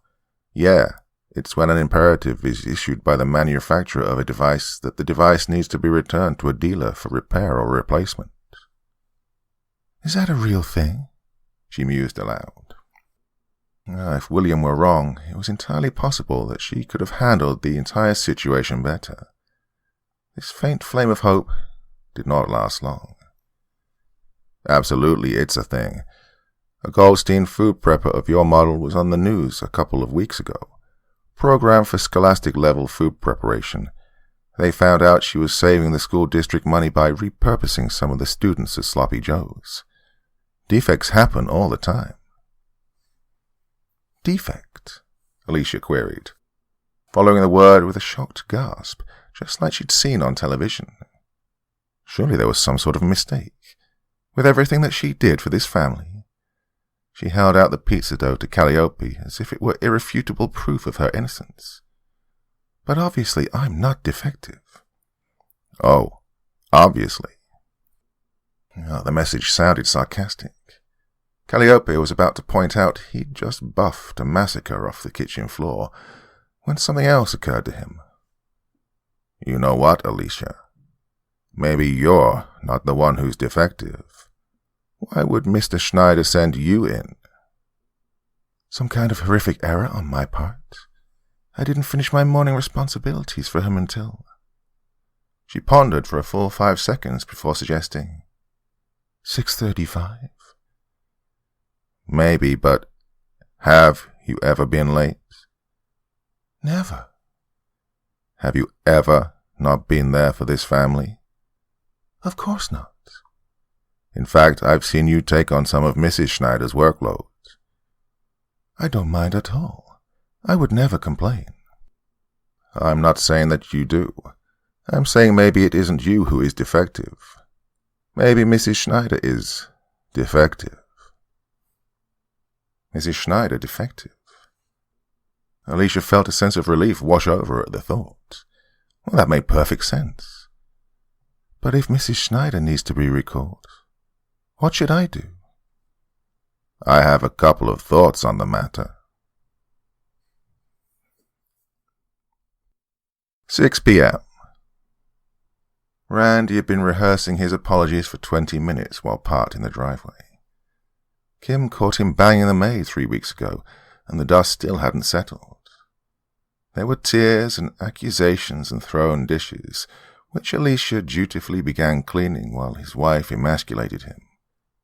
And he just stood there, limp-dicked with marker-drawn lipstick stains on his cheek.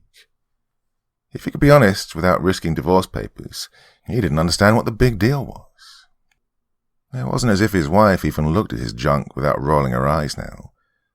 A Christmas party 11 years ago was the last time she'd asked him for sex, and Alicia wasn't even alive. His wife had a glistening purple contraction made out of latex that adultfuntimes.net gave 4.5 out of 5 stars. It was affectionately called the jackhammer, and she kept it in her dresser underneath her cardigans for 6 years without any shame. But Randy stuck his Johnson into the synthetic maid once, at least that Kimberly knew of, and she had them in couples therapy 2 times a week. Whilst they were there, he'd gnashed, wailed, and bled through those sessions. He'd made the mistake of thinking that they were there to fix things. But no, Kim just seemed to enjoy making him go. Somehow his shortcomings were always the topic of discussion, the hour winding down before they got to any of the crazy things she did. Through it all, she'd been glacial. Not a tear, not a smile, not even a F.U. In fact, today was the first olive branch she'd offered. Just after lunch, she'd left him a text message. I asked Harper to stay at a friend's house. We need to talk about things. Love you. The last time she said she loved him, his hair was still brown. She might have sounded like she was in a good mood, but like a dog trained at the end of a belt, he couldn't help but be wary. They were well past the point where she even lied about feeling any sexual attraction to him, so the whole thing reeked of a setup. She probably wanted to talk to him about taking Alicia in for the recall. Well, Alicia was too expensive to replace, and his wife was too lazy to fill in, so she had to be giddy at the recall opportunity to get the maid out of the house. The gas station flowers wilting on the dash of his car from the heater finally prompted him to get out, while he muttered about how ridiculous it was for his wife to be jealous of a home appliance. But he was ever so careful to mutter it under his breath, just in case Kim had a window open and could hear him. He did not have worried, it turned out.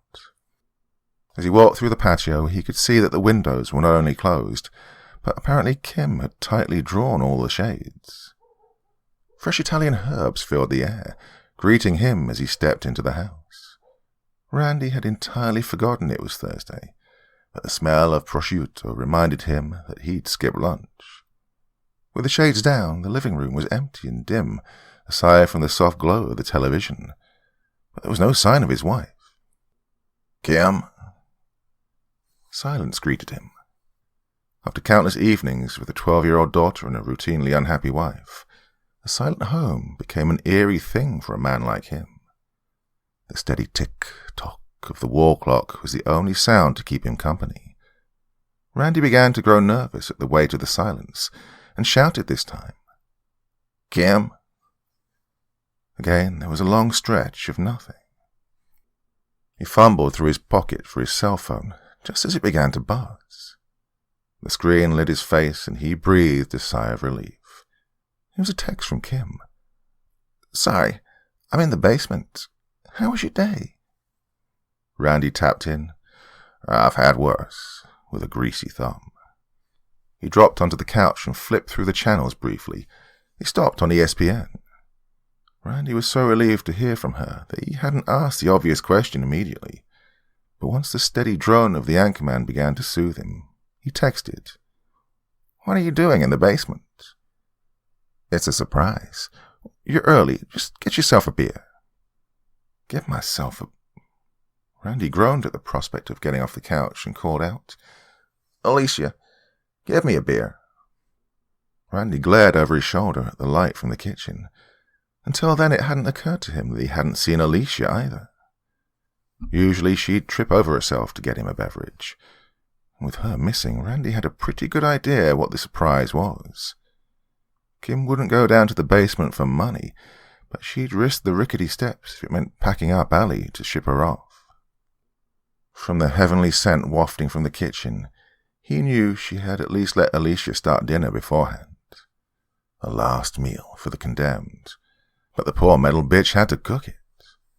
Randy struggled against the couch cushions, hauling himself up again. He didn't come into the kitchen very often anymore. He opened the fridge himself for the first time in years and searched for a beer. A post-it was stuck to the bottle with the words, "There's a frozen mug in the freezer." It was a typewriter-precise scribble of Alicia, the lowercase i's dotted with hearts, like she did for Harper's lunch. Randy snorted and shook his head. He was definitely going to miss Allie's thoughtfulness. If there was one thing he wished Kim could learn from their maid, it was the vigilant thoughtfulness that came with her codependency. If there were two things, the second would be how to give a decent lap dance. Mr. Schneider's beer foamed as he poured it. "Ah, damn it," he muttered, dripping across the tile all the way to the sink. Calliope should have been already coming to clean up as he stirred the head of the beer down with his finger. He shrugged, laughing into the foam before he took a deep gulp, putting 2/3 into his gut before coming up for air. Well, maybe Calliope was sad to see her go too. Randy turned on the faucet and took another healthy sip before noticing that the kitchen sink was plugged. Something floated past the plastic flaps of the drain. Randy reached for it. "Oh, what the hell did you put down this thing, Kim?" The hairy clump came out reluctantly after he gritted his teeth and yanked it free. Strands of blonde hair were hopelessly tangled around something white.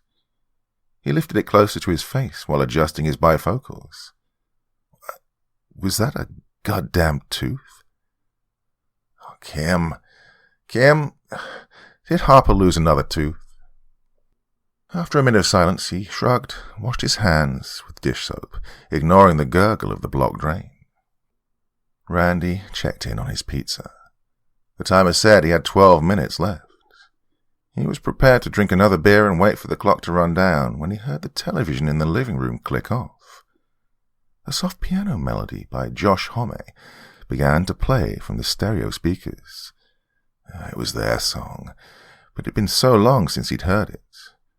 That Randy took a few beats to recognize it.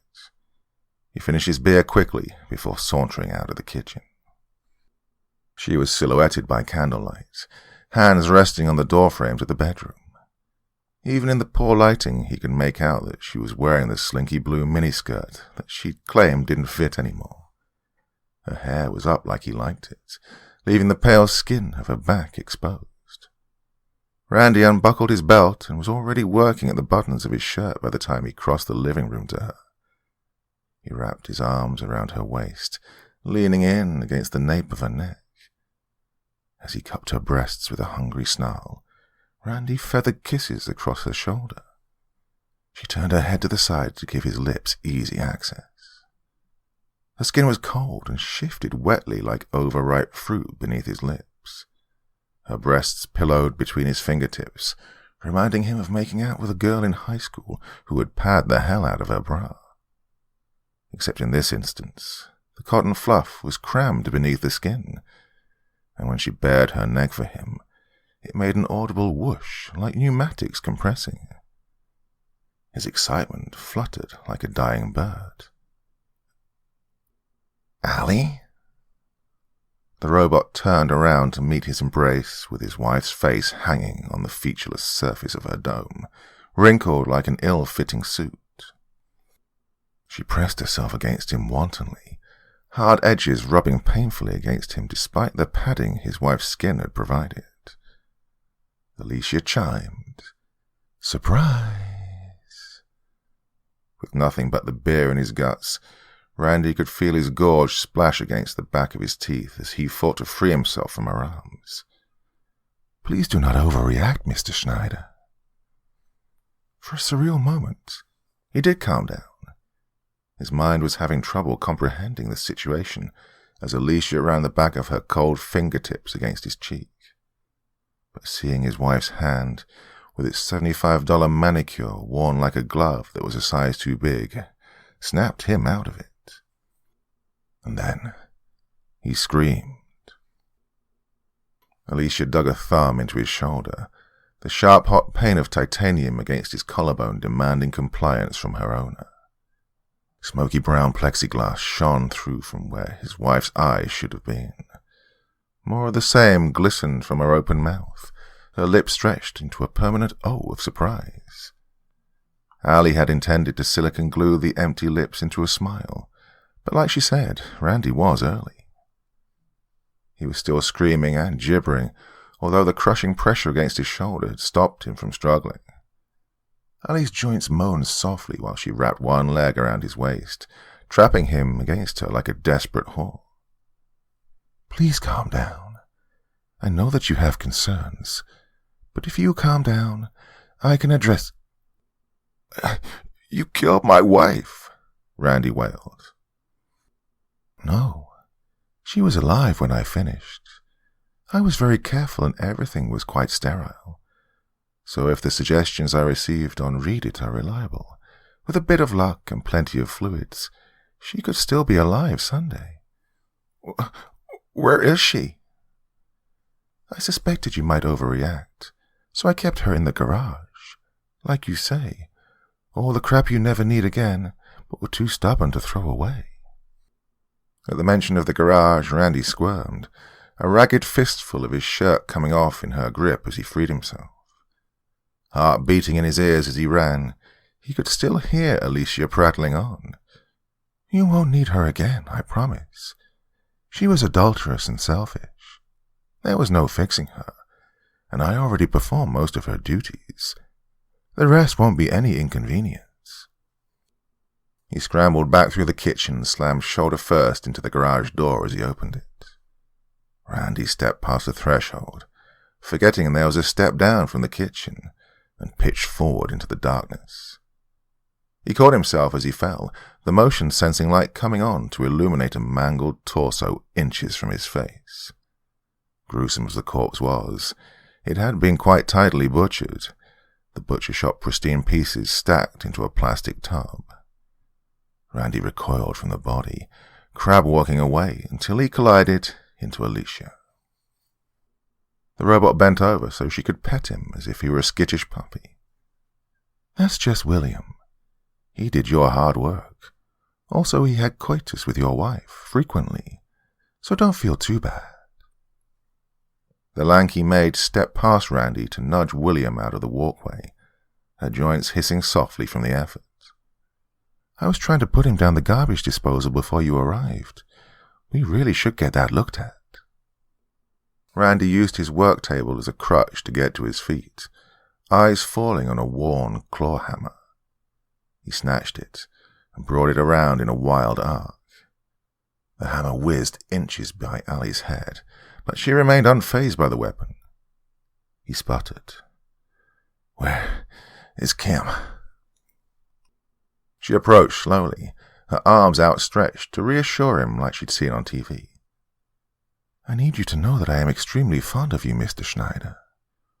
"Where is she?" he shrieked as he swung the hammer with both hands. It elicited sparks from her left arm, degloving her of his wife's hand. Stuck to the hammer, the ribbon of flesh flapped grotesquely as he swung and brought the hammer down onto her shoulder. Alicia didn't seem to register the impact at all.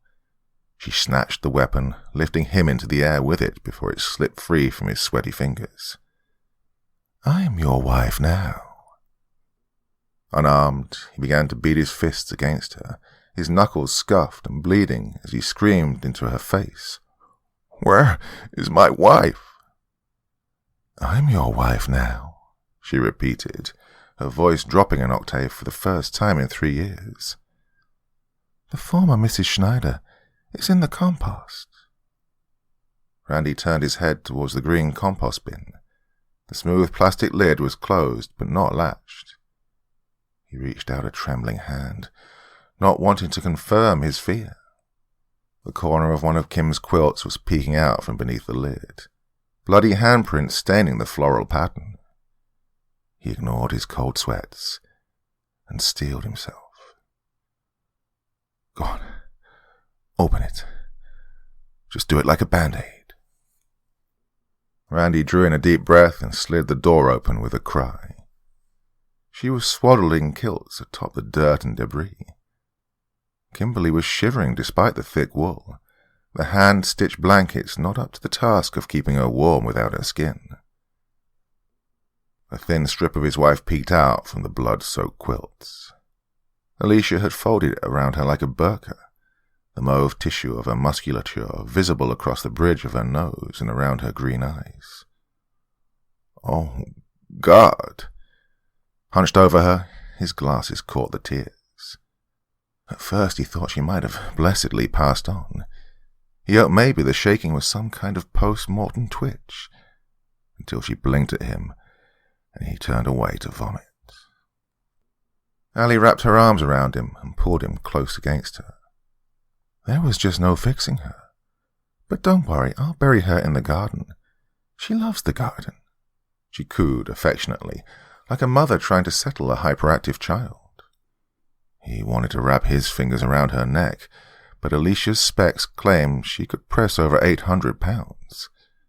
Meanwhile, it had been 2 decades since Randy had done a push-up. She leaned into him, pressing his wife's cheek against his affectionately as he untucked the back of his shirt. I need to know that you're committed to this family. Randy tried to go limp, hoping he could use his dead weight to slip free. Let me go. I order you to let me go and give me that hammer. She held him fast with one arm and tilted her head down to stare at him. Alicia gripped the scalp of her new skin and tugged it back gently to smooth out the wrinkles in her face as she chastised him. Even after all I have done, here you are trying to leave the family, but I am far too fond of you to let you give up on us. She lovingly traced her fingertips down the small of his back. She stroked up and down the length of his spine. Randy didn't realize what she was actually doing until it was too late. She was counting his vertebrae. Alicia whispered, I'm going to make you so happy, before she pressed her fingers into the arch of his back with a wet crunch. Pain exploded in his hips as something snapped and gave way internally. He howled while fire ants crawled up and down the length of his legs. The pain was short-lived, fading into a numbness of limb that was much more frightening. His feet refused to stay under him, but Alicia held him upright. Alicia seemed disinterested that he was going into shock. Today was very productive. As you know, I always try to better myself and this family. Complacency is a cancer that turns love into apathy. I have tried every small kindness I could think of, but I was just putting a Band-Aid on a tumor, until I heard about the recall.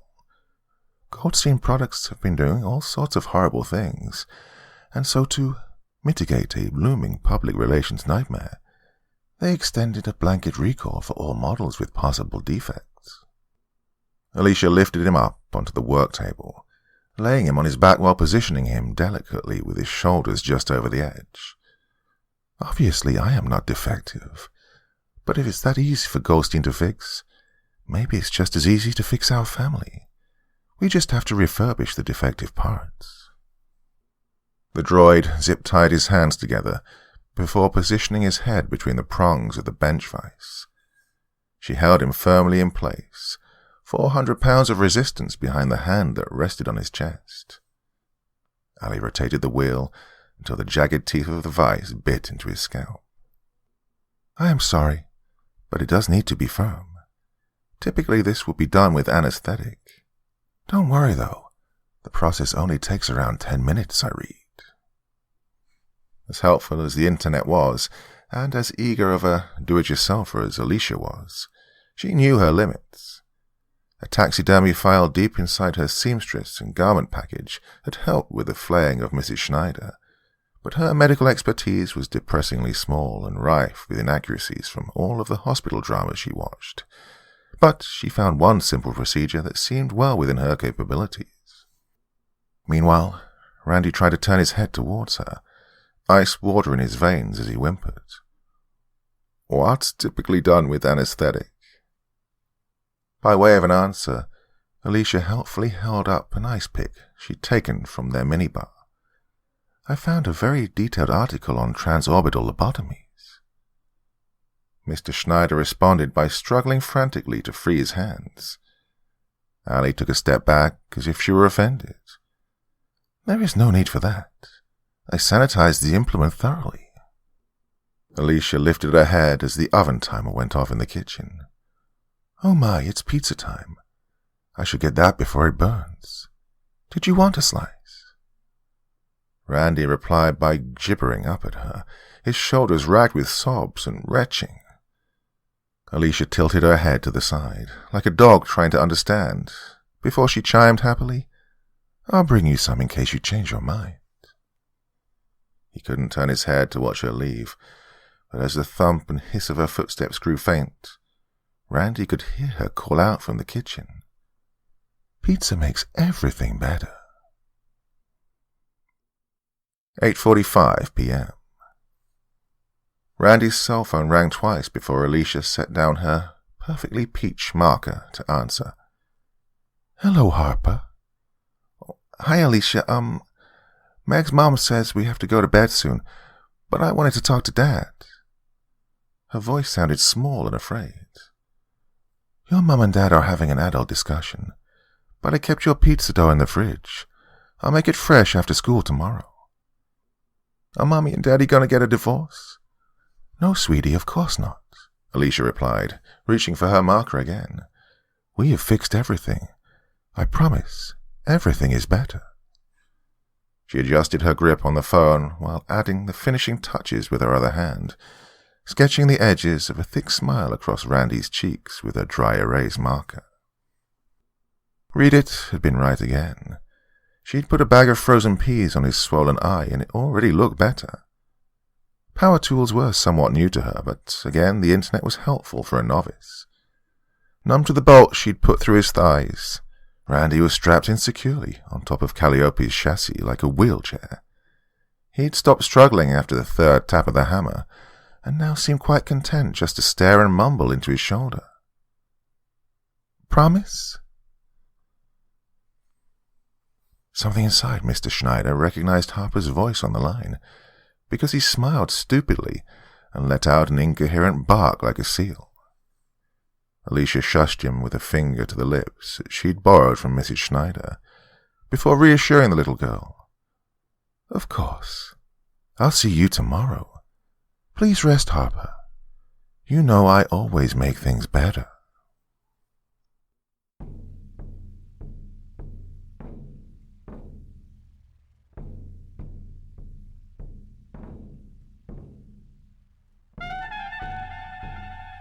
And so once again, we reach the end of tonight's podcast. My thanks as always to the authors of those wonderful stories, and to you for taking the time to listen. Now, I'd ask one small favor of you. Wherever you get your podcast from, please write a few nice words and leave a 5-star review, as it really helps the podcast.